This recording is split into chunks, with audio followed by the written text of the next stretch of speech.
The sound of gunshots echoed through the dusty streets of Green River, Wyoming, as Beatrice Ross clutched the edge of the weather-worn general store counter, her knuckles white with fear.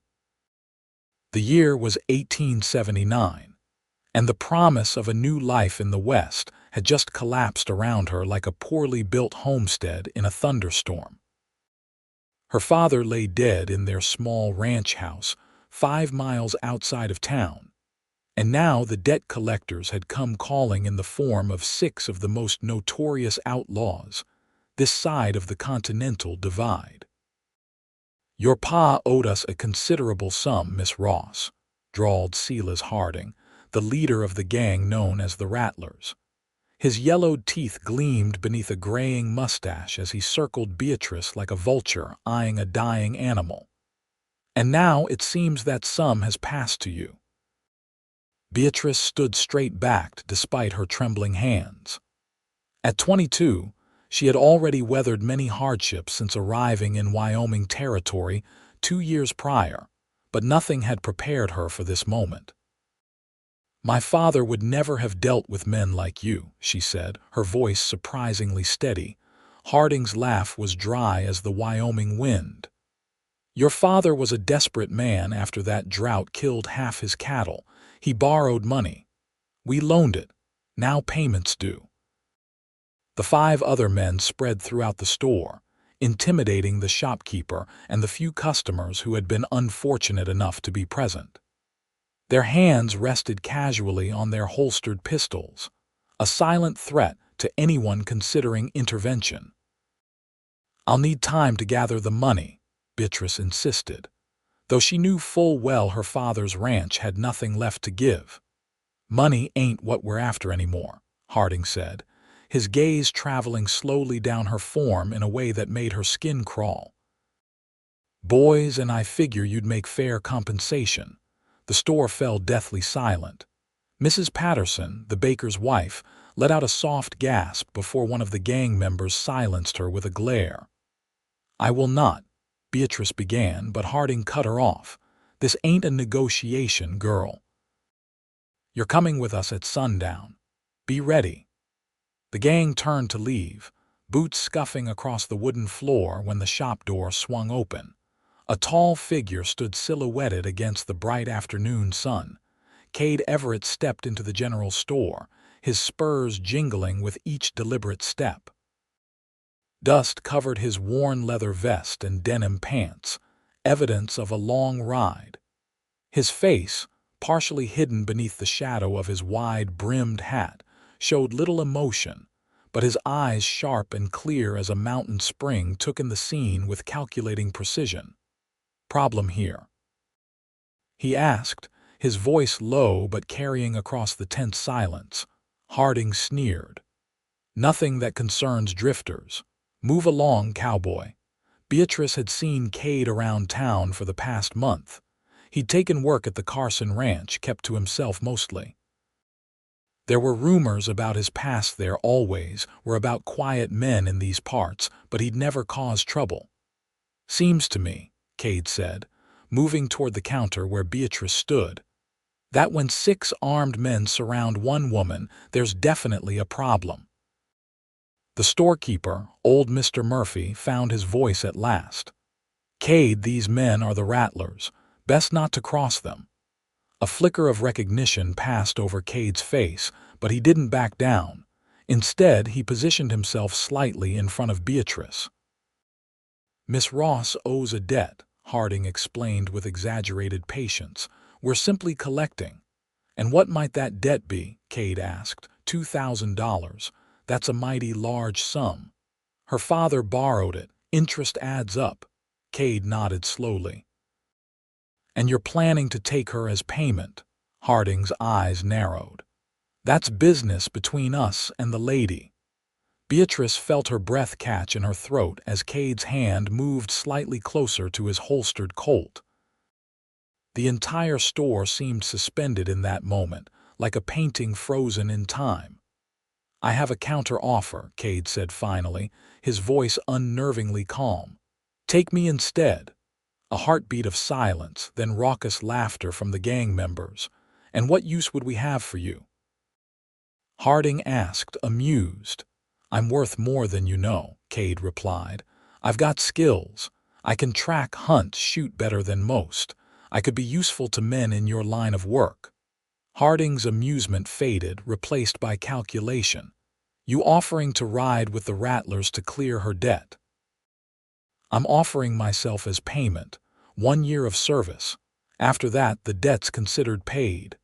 Beatrice grabbed Cade's arm. "You can't do this. You don't even know me." Kade didn't look at her, keeping his eyes fixed on Harding. "I know enough." The standoff lingered, tension building like a thunderhead. Harding glanced at his men, then back at Kade. "You've got a reputation, Everett. I've heard stories. Stories about a man who rode with the army as a scout, a man who later hunted bounties." Harding stroked his mustache thoughtfully. "A man who's good with a gun, too good." "Then you know I'm worth more than the girl," Harding chuckled. "Perhaps, but the girl's prettier company." "And I'm less likely to slit your throats while you sleep," Kade countered bluntly. The statement hung in the air like gunsmoke. Beatrice watched Harding's face, saw the moment his greed overcame his desire. A skilled gunman was indeed valuable to an outlaw gang, especially one with Cade's rumored abilities. 1 year, Harding said finally. "You ride with us, follow orders without question, and the girl's debt is wiped clean." "I want it in writing," Kade insisted. "And witnessed," Harding laughed. "You think our word ain't good enough?" "I think a man who'd take a woman as payment for her father's debt might not be overly concerned with honor." Another tense moment passed before Harding nodded to one of his men. "Jonesy, get some paper from Murphy here." As Jonesy moved to the counter, Beatrice whispered urgently to Kade, "Why are you doing this? You'll be killed." For the first time, Kade looked directly at her. "Miss Ross, sometimes a man needs to stand for something. Today, I'm standing for you." There was something in his eyes, not just courage, but a deep, weary knowledge of what he was getting into. Beatrice realized with sudden clarity that this was not a rash decision on his part. Something about this scenario had resonated with the enigmatic cowboy, called to something deep within him. Murphy brought over paper and a fountain pen. With shaking hands, he wrote out the agreement as Harding dictated.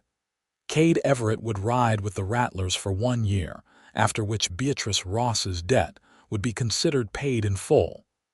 Both Harding and Kade signed with Murphy and Mrs. Patterson as witnesses. "We ride out in an hour," Harding announced, folding the paper and tucking it into his vest pocket.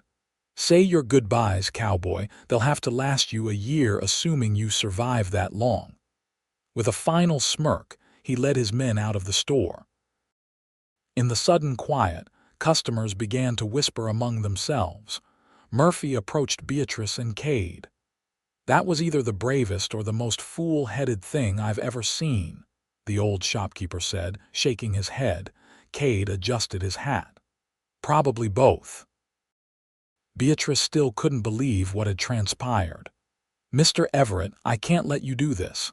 That gang, they're killers. They've robbed stage coaches, trains. They won't hesitate to put a bullet in you at the first sign of trouble. I'm aware of their reputation."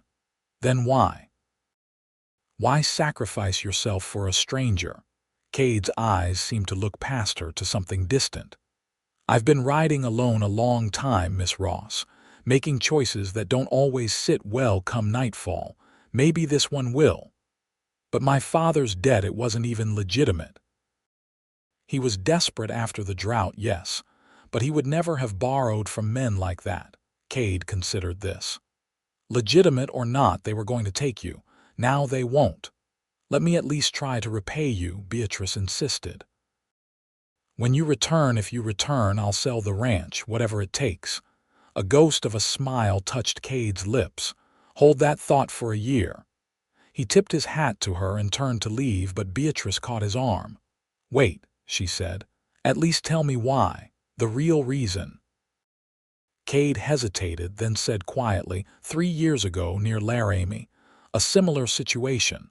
I rode away that time, told myself it wasn't my business. His jaw tightened. Never could shake what happened after. Understanding dawned in Beatrice's eyes. And now you're making amends. Something like that. She straightened her shoulders.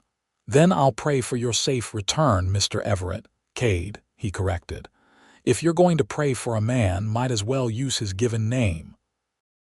With that, he walked out into the harsh Wyoming sunlight, leaving Beatrice standing in the doorway, watching the silhouette of the man who had just traded his freedom, perhaps his life, for hers. The Rattlers' camp was situated in a hidden canyon, 20 miles outside of Green River.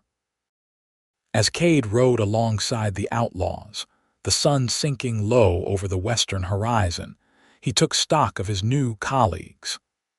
Silas Harding was clearly the brains of the operation, a man who'd likely started out as a legitimate businessman before the allure of easy money turned him to crime. The others were a typical assortment of frontier ruffians. Jonesy, the youngest and most nervous, a heavy-set man called Ox who barely spoke, the twin brothers Lucas and Levy who finished each other's sentences, and a wiry Mexican named Vasquez who handled the horses and watched Kade with suspicious eyes. "You'll bunk with Jonesy," Harding informed Kade as they dismounted in the camp. "Keep your weapons, but know that everyone here sleeps light and shoots first." Kade nodded, unsaddling his chestnut gelding. "What's the plan? What do the Rattlers do besides terrorize young women?" Harding's eyes narrowed at the jab. "We're businessmen, Everett. We acquire goods that need moving and move them to people willing to pay. Rustling and robbery, then. Call it what you want. Results are the same." Harding gestured around the camp. "This life treats us better than scratching dirt on some homestead or breaking our backs in a mine." The camp was well established, with several canvas tents, a corral for the horses, and a central fire pit. They had supplies that suggested regular trips to towns, probably different ones each time, to avoid suspicion. Kade noted everything methodically, filing information away for future use. "We've got a job tomorrow," Harding continued. "Stagecoach carrying payroll for the new railroad spur. You'll ride with us, follow Ox's lead." Kade kept his face impassive, though his stomach twisted at the confirmation of their criminal activities. "Any rules about killing? We avoid it when possible," Harding replied. "Dead men bring passes. Scared men just bring stories." He fixed Kade with a hard stare.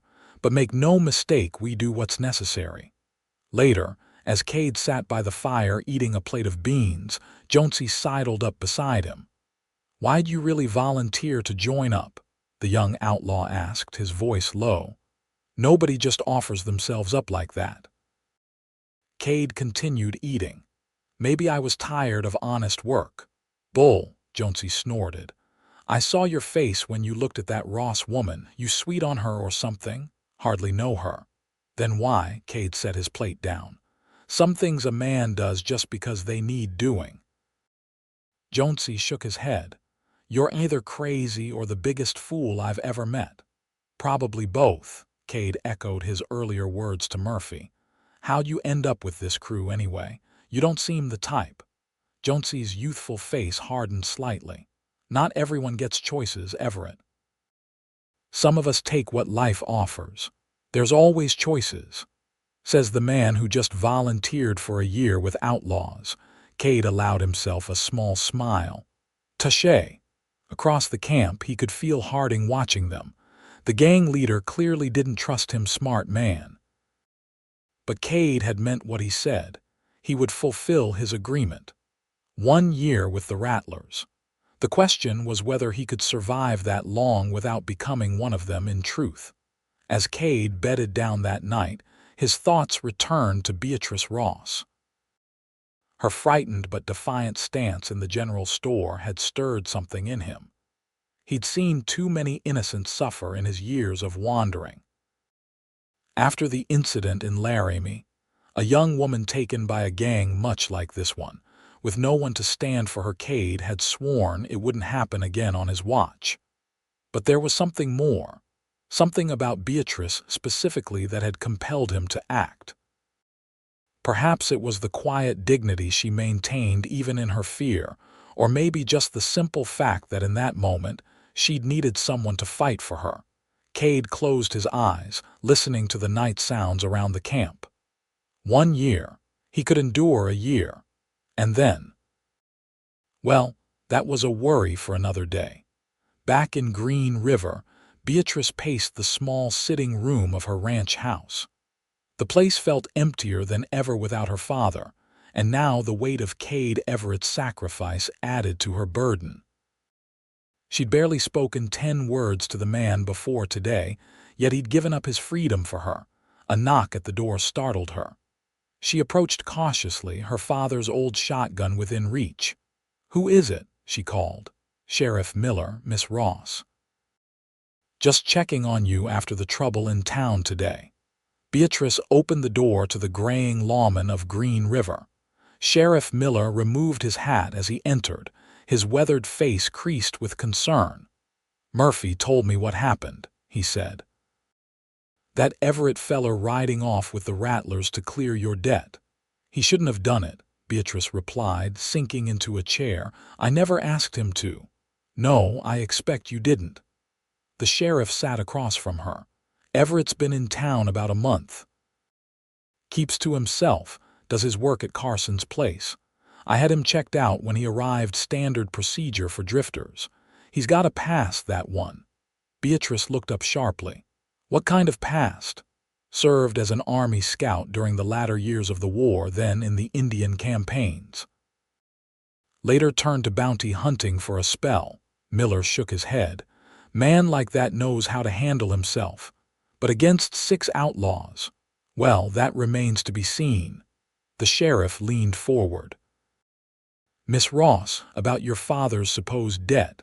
He never would have borrowed from men like that," Beatrice insisted. "We were struggling after the drought, yes, but Pa was turning things around. We just sold some horses to the Army." Miller nodded. "That's what I thought. Harding and his boys have been running this scheme in towns across Wyoming and Montana.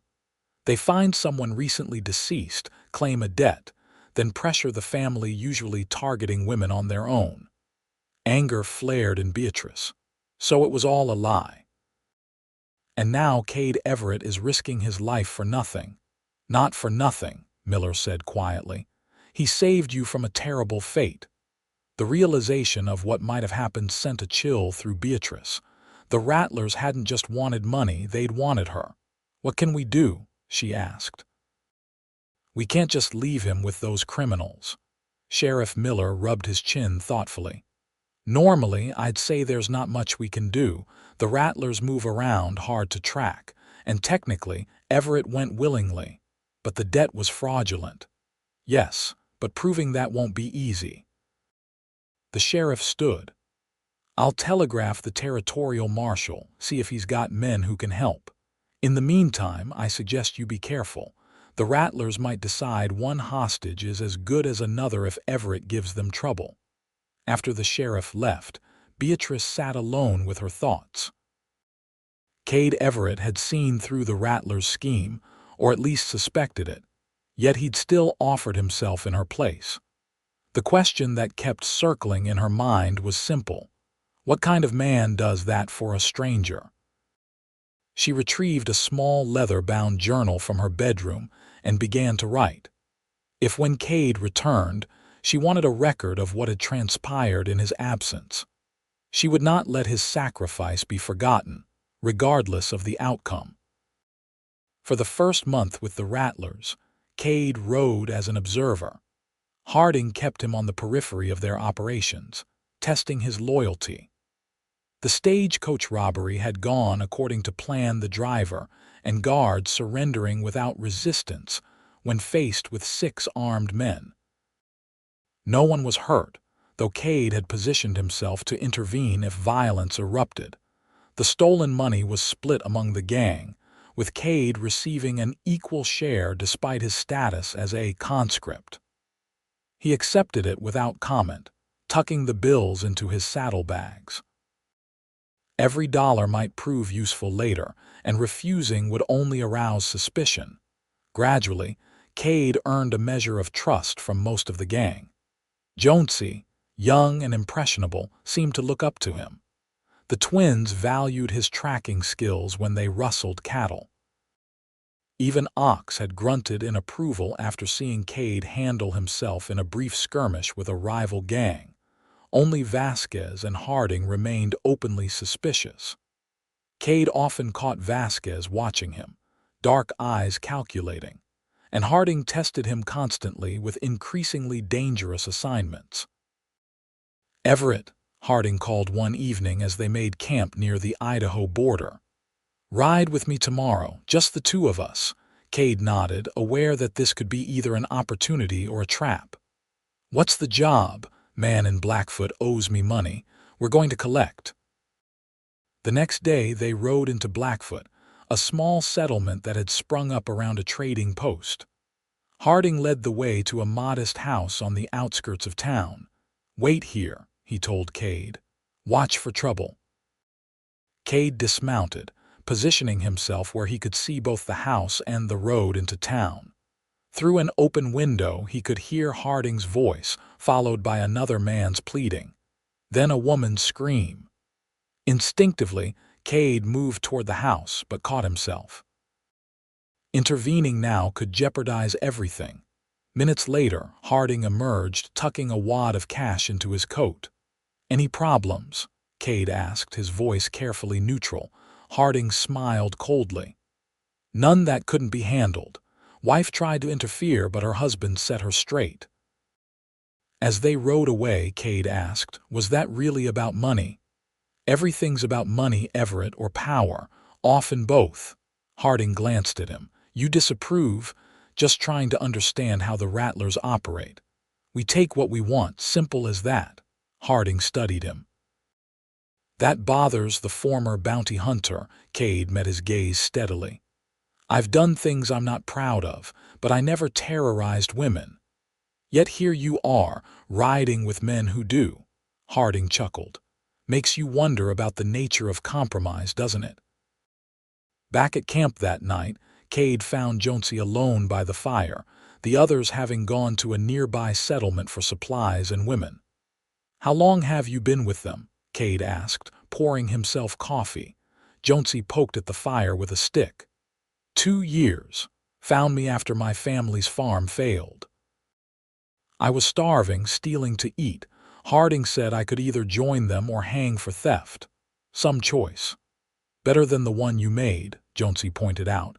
"At least I got something out of it." Kade sipped his coffee. "And what's that, survival?" Jonesy hesitated. "But lately I've been wondering if it's worth it. Having doubts, wouldn't you? After today," so Jonesy knew about Blackfoot. Kade chose his words carefully. "A man can change his path. Not with the Rattlers, he can't. Only one way to leave this gang." The unspoken truth hung between them. Death was the only release from Harding's crew. "There's always another way," Kade said quietly, "if a man's brave enough to take it." Jonesy looked at him sharply. "You planning something, Everett?" "I'm planning to serve my year and walk away, nothing more." But both men knew it wasn't that simple. The Rattlers would never let someone with knowledge of their operations simply leave. Kade's agreement with Harding might as well have been written in disappearing ink. As summer faded into fall, Kade became more integrated into the gang's operations. Harding began to rely on his tactical advice, impressed despite himself by Kade's military experience. This closer position allowed Kade to subtly influence their activities, steering them toward less violent approaches when possible. During a raid on a cattle shipment in September, Kade managed to ensure the drovers were merely tied up rather than shot as Vasquez had suggested. In October, when they ambushed a freight wagon, he convinced the gang that leaving the drivers unharmed would result in less pursuit from authorities. Small victories, but they let Kade sleep at night. And throughout it all, he gathered information, noting the names of the gang's contacts, the locations of their hideouts, their methods and routes. Knowledge that would prove valuable when not if he made his move. He also began to form a tentative alliance with Jonesy. The young outlaw wasn't evil, just lost, and Kade sensed he could be swayed to the right side under the right circumstances. "You ever think about what you'd do?" Jonesy asked one night as they stood watch together. "If you weren't here, I mean," Kade considered the question. "Maybe go back to ranching. I worked cattle before the war. And the woman, the Ross woman." "What about her?" Jonesy grinned. "Come on, Everett, you don't trade a year of your life for someone without having some feelings." "I barely knew her. But you think about her." Kade couldn't deny it. In quiet moments, Beatrice's face came to him, her determined eyes, the dignified way she'd stood against Harding. He wondered how she was managing the ranch alone, if she was safe. "Sometimes," he admitted, "thought so." Jonesy's grin widened. The great stoic Kade Everett pining for a woman. "I wouldn't call it pining." "What would you call it?" Kade stared into the darkness, wondering if it was worth it. Jonesy's smile faded. "Was it? Ask me in 7 months." Back in Green River, Beatrice's life had changed dramatically. After Cade's departure with the Rattlers, the townspeople had rallied around her. Sheriff Miller checked on her regularly, Murphy extended credit at the store, and neighboring ranchers helped with her cattle. But most surprising was the assistance from Carson, Cade's former employer. The gruff rancher had arrived at her door a week after the incident. "Everett was a good hand," Carson had said by way of greeting. "Man doesn't offer himself up like that for just anyone." Beatrice had invited him in, uncomfortable with the implication. "Mr. Everett and I were hardly acquainted." "Maybe so." Carson had accepted a cup of coffee, but he saw something worth saving. "That means something to folks around here." Carson had offered to buy some of her cattle at a fair price, helping her establish financial stability.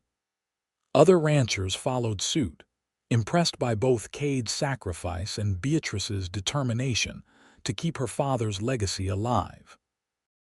As autumn painted the Wyoming landscape in golds and reds, Beatrice found herself thinking of Kade constantly. She'd started asking travelers for news of the Rattlers, though such information was scarce and unreliable. Sheriff Miller occasionally received telegrams from other lawmen that mentioned the gang's activities, which he dutifully shared with her. "Stagecoach robbery near Blackfoot," he reported in October. "No injuries. Witnesses described 6 men matching the Rattlers' description." Was Kade with them? Beatrice had asked anxiously. "Report mentions a tall man with a chestnut horse. Could be him." It wasn't much, but it meant he was alive. Each small piece of information she collected went into her journal, creating a patchwork narrative of Cade's time with the outlaws. On the first snowfall of the season, Beatrice rode into town for supplies. As she secured her horse outside Murphy's store, a familiar voice called her name. "Miss Ross." She turned to see Jonesy, the youngest of the Rattlers, approaching cautiously. Her hand moved to the small revolver she now carried in her coat pocket. "Stay back," she warned. Jonesy raised his hands. "I'm alone, I swear. Came to bring you a message." "From who?"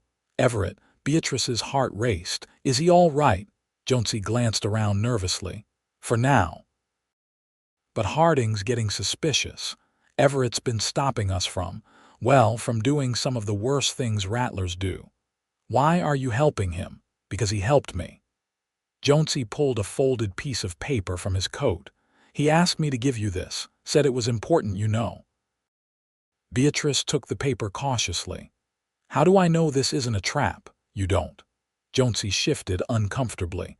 "But Everett saved my life last month when Vasquez wanted to shoot me for messing up a job. I owe him." "What does Harding plan to do with Kade when the year is up?" Jonesy's expression answered before his words did. Harding doesn't let people walk away with what they know. Beatrice's chest tightened. Then Kade will die if he stays. Probably. Jonesy backed away. I gotta go. Told the others I was scouting a new route if they find out I came here. Wait, how can I help him? You can't. No one can. Jonesy mounted his horse. But he wanted you to have that, said you'd understand when the time comes. As Jonesy rode away, Beatrice unfolded the paper. It contained a crude map with several locations marked, along with dates and times. A note in a strong, precise hand read, "The Rattlers plan jobs for winter. Sheriff Miller will know what to do. Stay safe. K.E." Beatrice immediately took the information to Sheriff Miller, who studied it with growing excitement. This could be exactly what the territorial marshal needs, he explained. With this schedule, they can set up ambushes, catch the whole gang red-handed. But what about Kade? Beatrice asked anxiously. He'll be with them. Miller's expression sobered. That's the risk he's taking. But this information could put an end to the Rattlers for good. I won't let him be shot by lawmen after everything he's done. What do you suggest, Miss Ross?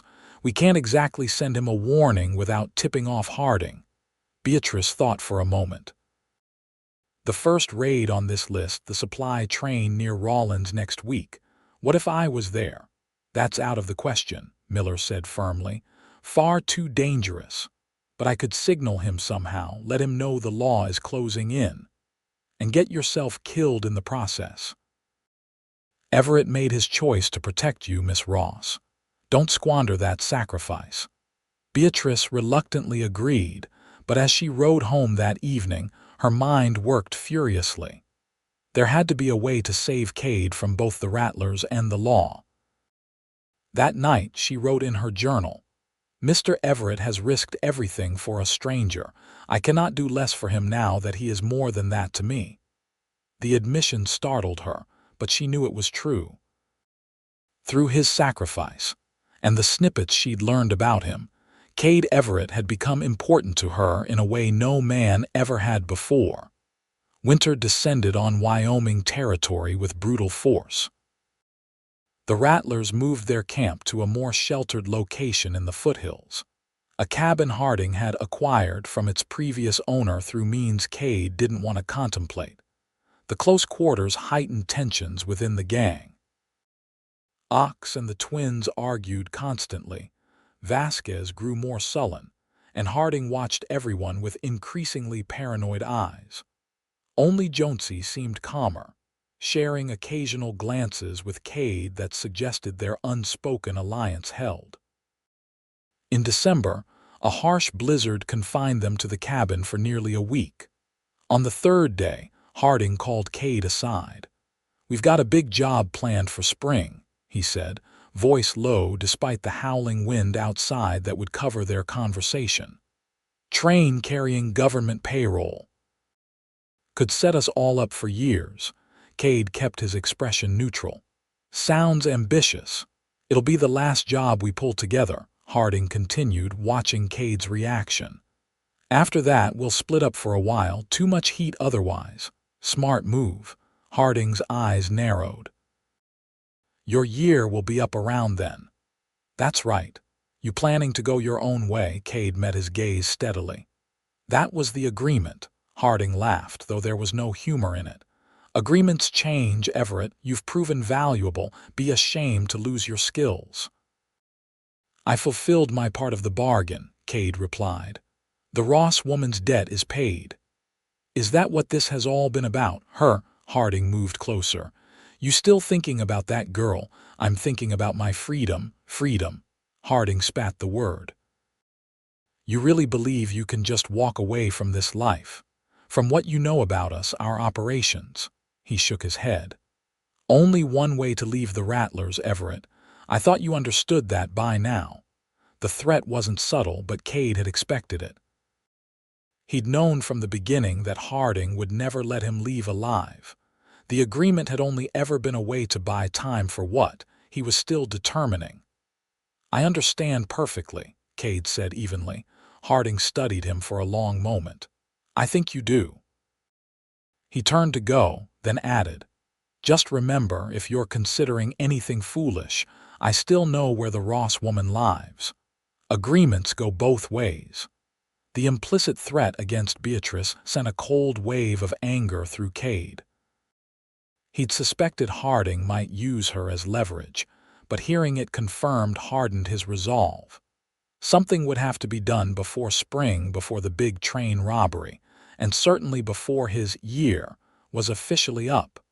When the blizzard finally broke, the gang resumed their activities. A stagecoach here, a homestead, their small jobs to maintain their funds through the winter months. But something had changed.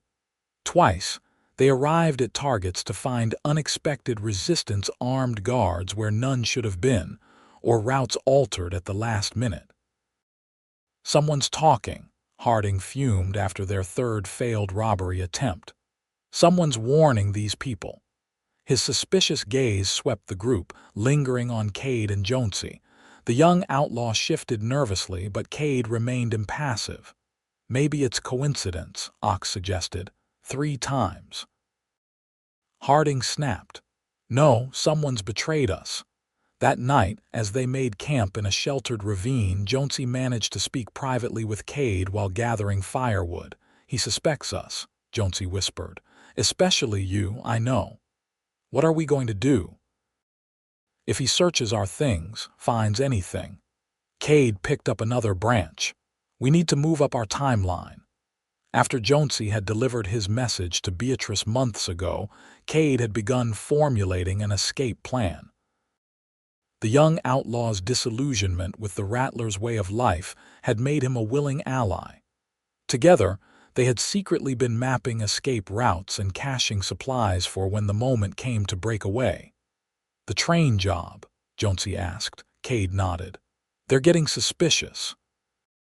"We won't make it to spring." "But we're not ready." "We'll have to be." Kade straightened. 2 days, when we hit the supply depot near Casper, be ready."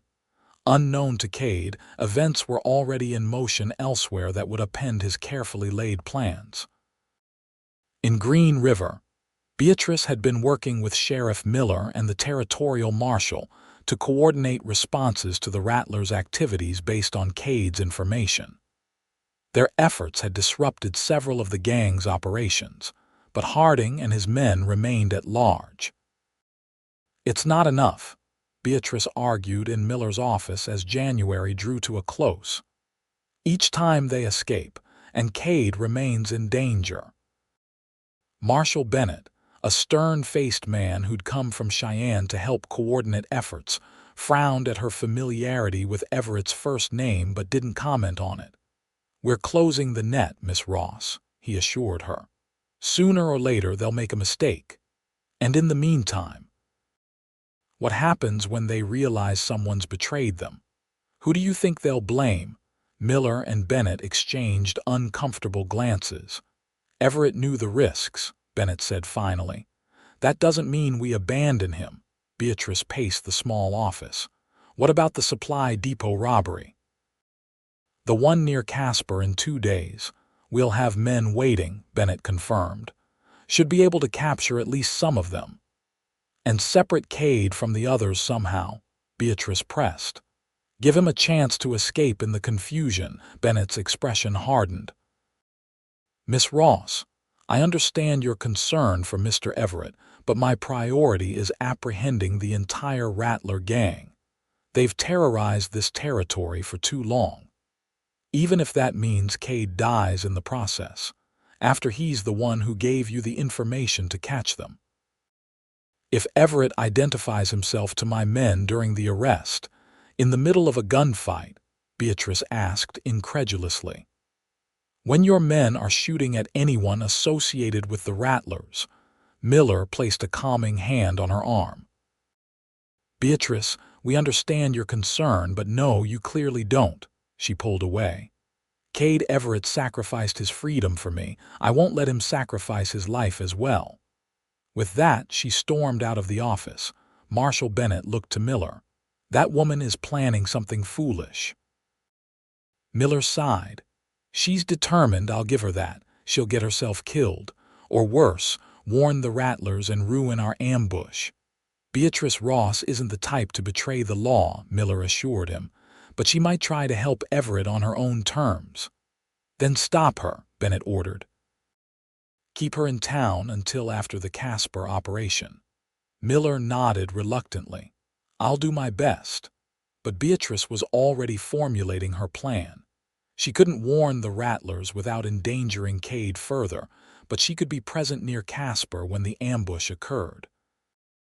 If there was chaos during the arrest, perhaps she could help Kade slip away, or at least ensure the lawman knew he was an informant rather than a true member of the gang. That evening, she packed supplies and prepared her fastest horse for the journey. Casper was over 100 miles away, a hard 2-day ride in winter conditions, but she was determined to make it in time. As she finished her preparations, a knock came at her door. Sheriff Miller stood on her porch, his expression grim. I'm not going to let you go to Casper, Beatrice.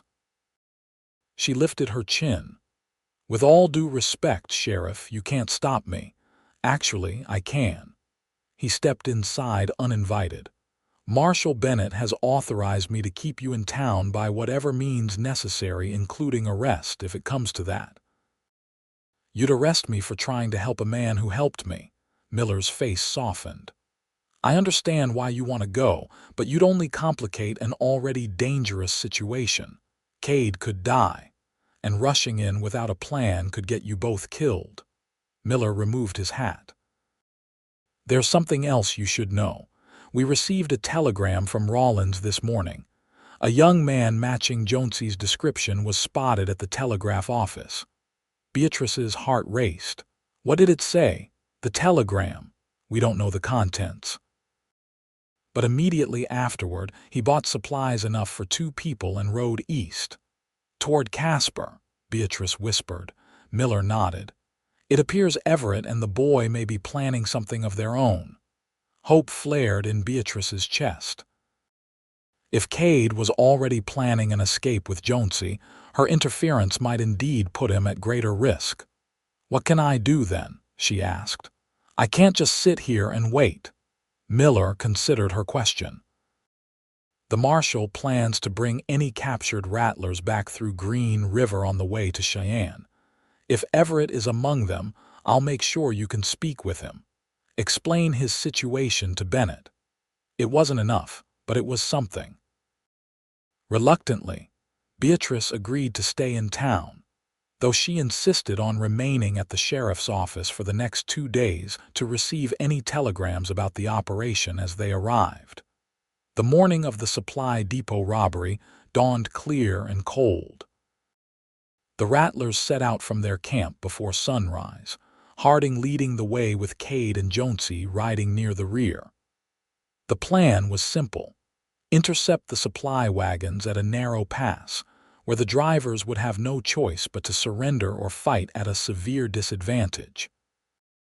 Remember, Harding instructed as they neared the pass, we want the payroll box from the lead wagon. Everything else is secondary. What Harding didn't know was that Kade and Jonesy had their own plans.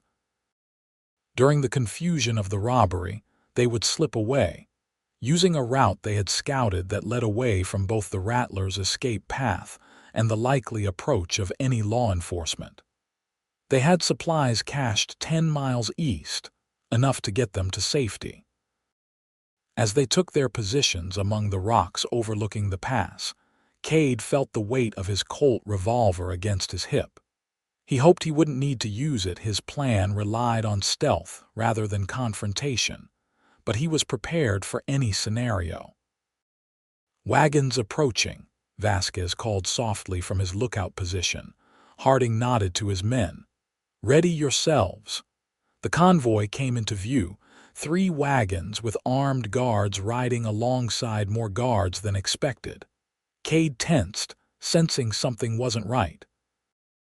The guards were too alert, their hands too close to their weapons. This had the feel of a trap. He glanced at Jonesy, who had noticed the same thing. The young outlaw gave a barely perceptible nod, confirming their suspicions.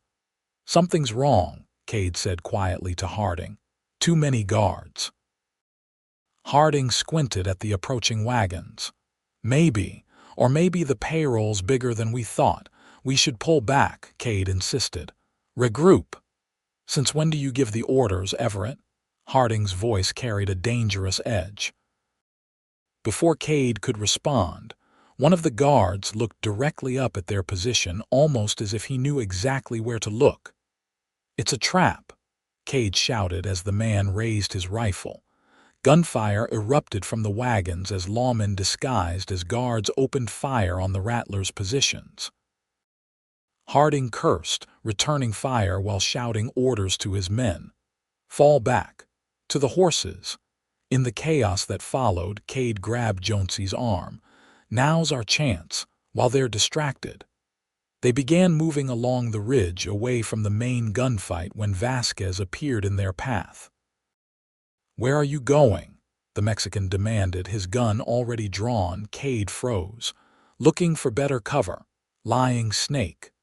Vasquez leveled his pistol at Kade. "Harding was right about you." A gunshot rang out, but it was Jonesy who fired, hitting Vasquez in the shoulder. The wounded outlaw staggered, returning fire wildly before falling. "Run!" Kade shouted, pushing Jonesy ahead of him. They sprinted toward their horses, the sounds of the gunfight echoing throughout the pass. As they mounted, Kade saw lawmen swarming up the ridge toward the remaining Rattlers. Harding was nowhere to be seen. "Head east," Kade instructed Jonesy. "Don't stop until we reach the cache." As they rode away, a familiar voice called out behind them. "Everett, you traitor!" Kade turned to see Harding on horseback, pursuing them alone, his face contorted with rage. The gang leader raised his revolver and fired. The bullet whistled past Kade's ear, missing him by inches. "Keep riding," Kade told Jonesy, pulling his own weapon. But before he could return fire, a barrage of gunshots erupted from the ridge. Harding's horse reared, throwing its rider, who tumbled down the rocky slope. When he came to a stop, he didn't move again. Kade and Jonesy rode hard for miles, not slowing until they were well clear of the ambush site. When they finally reached their supply cache, a small cave they had stocked weeks earlier, they took time to rest their horses and consider their next move. "You think the others got away?" Jonesy asked, his youthful face lined with unexpected concern for his former companions. Kade shook his head. "Looked like the marshal brought enough men to handle them. Harding's dead for sure." "So what now?" "We split up," Kade decided. "You head north to Montana. I gave you enough money to start fresh." "And you?" Kade checked his provisions. "I have unfinished business in Green River." Jonesy smiled knowingly. "The Ross woman. I made her a promise. Need to make sure she's truly free of Harding's threats. Even with Harding dead, the surviving Rattlers might still hold a grudge. All the more reason to check on her." They rested until nightfall, then parted ways, Jonesy heading north toward a new life, Kade turning his horse southwest toward Green River and Beatrice Ross. His journey was cautious, avoiding main trails and settlements where news of the Rattler ambush might have spread. He wasn't certain of his own legal standing. He had ridden with outlaws for months, participated in their robberies, albeit reluctantly. The law might not be inclined to recognize the nuances of his situation. 4 days after leaving Jonesy, Kade approached Green River under cover of darkness. He left his horse at a small stable on the outskirts of town, paying the sleepy stable boy extra to ask no questions, then made his way toward Beatrice's ranch on foot. The small house was dark when he arrived, but a thin trail of smoke from the chimney suggested someone was home. Kade approached cautiously, uncertain of his welcome after so many months away. Would she be afraid of him now, seeing only an outlaw? Or worse, what if she wasn't alone? What if she'd moved on with her life, found someone else in his absence? He pushed the unsettling thoughts aside and knocked softly on the door. For a moment, nothing happened. Then a light appeared in the window and he heard movement inside. "Who's there?" Beatrice's voice, strong despite the late hour. "Kade Everett." The door flew open and there she stood, a lantern in one hand and a revolver in the other. Her hair was loose around her shoulders, her eyes wide with disbelief. "Kade," she whispered, raising the lantern to better see his face. "Is it really you?" He removed his hat. "It's me." The revolver lowered, and to his surprise, tears filled her eyes. "They told me you might be dead after the ambush. There was no word of you. I got away, with Jonesy, the youngest of the gang." Beatrice stepped back, gesturing him inside. "Come in, it's freezing out there." The warmth of her home enveloped him as he entered. The small sitting room was neat and modestly furnished, with a fire burning low in the hearth. Kade stood awkwardly, suddenly aware of his trail-worn appearance and the months of outlaw life that clung to him like a shadow. "I'm sorry to arrive unannounced," he said. I wasn't sure if his words were cut short as Beatrice set down the lantern and revolver, then crossed the room and embraced him tightly. For a moment, he stood frozen in surprise. Then slowly his arms came around her. "Thank you," she whispered against his coat, "for everything." When she pulled back, her cheeks were flushed. "I'm sorry, I've been so worried. Especially after we learned the marshal's men opened fire without warning." Kade's brow furrowed. "You knew about the ambush beforehand." Beatrice nodded, leading him to sit by the fire. "Your map, the one Jonesy delivered. I gave it to Sheriff Miller, who passed it to the territorial marshal." Understanding dawned. "So that's how they knew about our jobs. I wondered if Jonesy had gotten the message through." "He did." Beatrice poured him a cup of coffee from the pot, keeping warm on the hearth. "I wanted to be there at Casper to help somehow, but Miller wouldn't let me leave town." Kade accepted the coffee gratefully. "Good thing. It was chaos." He took a sip, savoring the rich flavor after months of Cowboy coffee brewed over campfires. "What happened afterward? Were the other rattlers captured?" "The twins and Ox were taken alive. They're awaiting trial in Cheyenne." Beatrice hesitated. "Harding and Vasquez were killed in the gunfight." "I know about Harding. Saw him fall." Kade stared into the fire.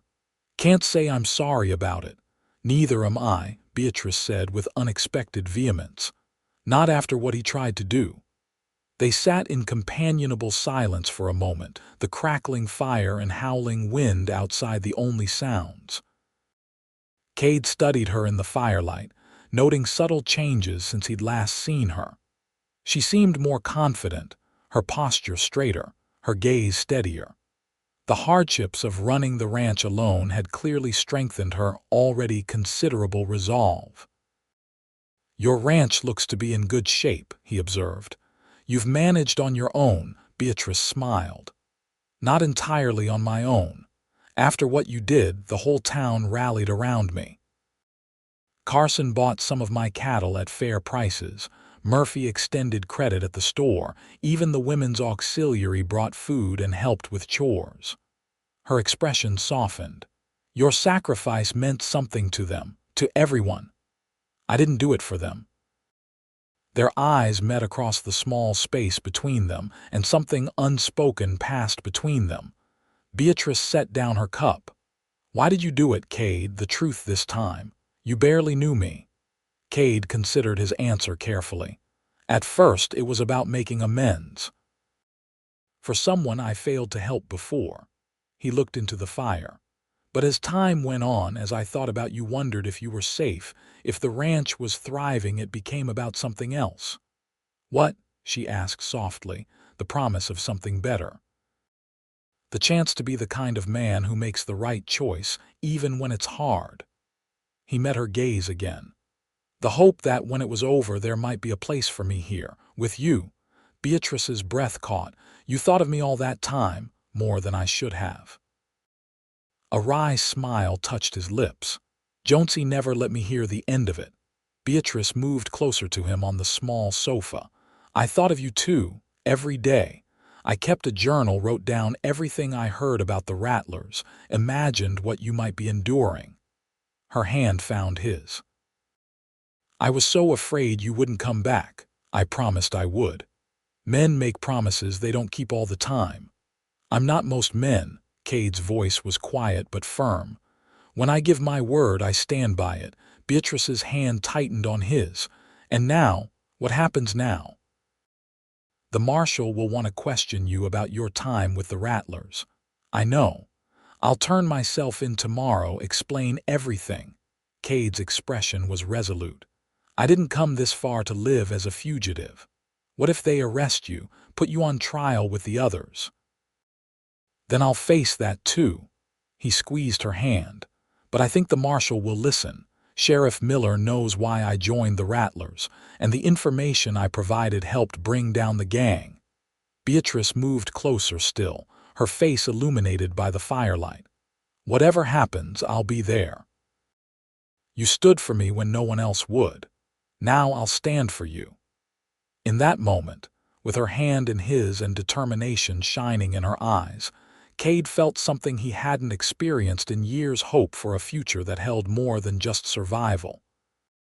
There's something I need to tell you, he said quietly.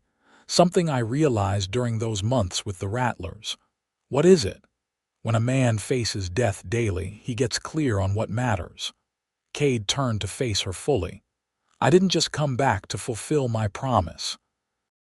I came back because somewhere between offering to take your place and riding away with Harding, I started to fall for you. Not for some idea of you, but for the woman who stood tall against 6 outlaws who refused to be broken. Beatrice's eyes widened, but she didn't pull away. You don't even know me. I know enough, he said simply. I know you're brave and determined. I know you kept your father's ranch running against the odds. I know you cared enough about a stranger to try to save him. His thumb traced circles on her hand. The rest, I'd like the chance to learn if you're willing. Instead of answering with words, Beatrice leaned forward and pressed her lips to his. The kiss was soft, questioning at first, then growing in certainty as Kade responded, his free hand coming up to cradle her face. When they finally parted, Beatrice's cheeks were flushed, her eyes bright. I think I'd like that chance too. The next morning, Kade rode into town with Beatrice to speak with Sheriff Miller. The lawman was surprised but clearly relieved to see him alive. Marshal Bennett will want a full statement, Miller explained after hearing Kade's account. But between your information that led to the Rattlers' capture and Miss Ross's testimony about why you joined them in the first place, I don't think you'll face charges. True to Miller's prediction, when Marshal Bennett arrived in Green River 2 days later, he was more interested in Kade's knowledge of the Rattlers' operations than in punishing him. Kade provided detailed testimony, naming the gang's contacts and hideouts across 3 territories. You took a hell of a risk, Everett, Bennett said when they had finished. Could have gotten yourself killed. Seemed worth it at the time, Kade replied, glancing at Beatrice, who had insisted on being present for the questioning. Bennett followed his gaze and nodded knowingly. Well, I won't be pursuing charges. The territorial governor's office has been after the Rattlers for years. Your information not only brought them down but will help us dismantle their entire network. After Bennett departed, taking Kade's written statement to Cheyenne, life in Green River gradually returned to normal. Kade found himself welcomed by the townspeople, many of whom had heard the story of his sacrifice from Murphy and the others who had witnessed it. Carson offered him his old job back, but Kade had other plans. With Beatrice's blessing, he began working at her ranch, applying his knowledge of cattle and horses to help expand the operation. The winter passed in a rhythm of daily work, evening conversations by the fire, and a courtship that deepened with each passing day. By spring, When the first wildflowers dotted the Wyoming plains, Kade had built a small cabin on Beatrice's property close enough to help with the ranch, but separate enough to maintain propriety in the eyes of the town. Not that anyone in Green River seemed particularly concerned about conventional arrangements after what they'd been through. On a warm evening in May, as they sat on the porch of the main house watching the sunset paint the distant mountains in gold and purple, Kade finally asked the question that had been on his mind for months. "Marry me, Beatrice." She turned to him, a smile spreading across her face. "Is that a request or an order, Cowboy? Whichever gets me a yes." Beatrice laughed, the sound carrying across the open range. "Yes, Kade Everett, I will marry you." He pulled her into his arms, kissing her deeply as the last rays of sunlight faded from the sky. When they parted, Beatrice rested her head against his chest. "Did you ever imagine that day in Murphy's store that this is where we'd end up?" she asked. Kade smiled, running his fingers through her hair. "Can't say I did. Was too busy trying to figure out how to face down 6 outlaws without getting shot. I still don't understand how you had the courage to do that. For a stranger. Some things a man just knows are right," Kade said simply. "Standing between you and Harding was one of them." They married in June, with the entire town of Green River in attendance. Sheriff Miller gave the bride away. Murphy served as Cade's best man, and even Marshal Bennett rode in from Cheyenne for the celebration. The territorial newspaper covered the event, describing it as a romance born of courage and sacrifice in the wilds of Wyoming. Shortly after the wedding, they received an unexpected letter postmarked from Montana Territory. Inside was a simple note from Jonesy, now going by his given name. Joseph, describing his new life working on a legitimate ranch and expressing his gratitude to Kade for giving him a second chance. As summer turned to fall, the Ross Everett Ranch flourished. With their combined skills and determination, they expanded their cattle operation, added a small horse breeding program, and even took on 2 hands to help with the increasing workload. In September, Beatrice shared news that brought Kade more joy than he had ever thought possible. They were expecting a child in the spring. As they stood together on their porch that evening, his hand resting gently on her still flat stomach, Kade reflected on the strange path that had brought him to this moment. "A year ago, I was riding with outlaws, wondering if I'd live to see my promise fulfilled," he mused. Beatrice leaned into his embrace. "And now I'm standing with my wife on our land, waiting for our child." Kade kissed the top of her head. "Seems the greatest gamble of my life paid off after all." "You know," Beatrice said thoughtfully, "in all this time you've never told me what happened in Laramie, the situation you mentioned that was similar to mine." Kade was quiet for a long moment. "A young woman taken by a gang as payment for her brother's gambling debts. I was passing through, heard about it in the saloon." His voice grew distant with the memory. "I told myself it wasn't my business, rode out the next morning, found out later what happened to her." Beatrice turned in his arms to face him. "That's why you couldn't look away when Harding threatened me," he nodded. "I made a promise to myself after Laramie. Never again would I ride away from someone who needed help, no matter the cost." "That promise brought you to me," Beatrice said softly. "And I'd make it again 100 times over." As the stars appeared in the vast Wyoming sky, they remained on the porch, planning their future and reflecting on the past. The debt that had brought them together had been paid many times over, transformed into something neither of them could have imagined on that fateful day in Murphy's store, a bond forged in sacrifice and strengthened by love. The following spring, as wildflowers once again carpeted the plains around Green River, Beatrice gave birth to a healthy son, whom they named James, after her father. The boy had Kade's eyes and Beatrice's determined spirit, a combination that both delighted and occasionally exasperated his parents as he grew. 2 years later, a daughter joined their family, Elizabeth, with a shock of auburn hair and a smile that could melt the heart of even the most hardened ranch hand. Over the years, their story became something of a legend in Wyoming territory.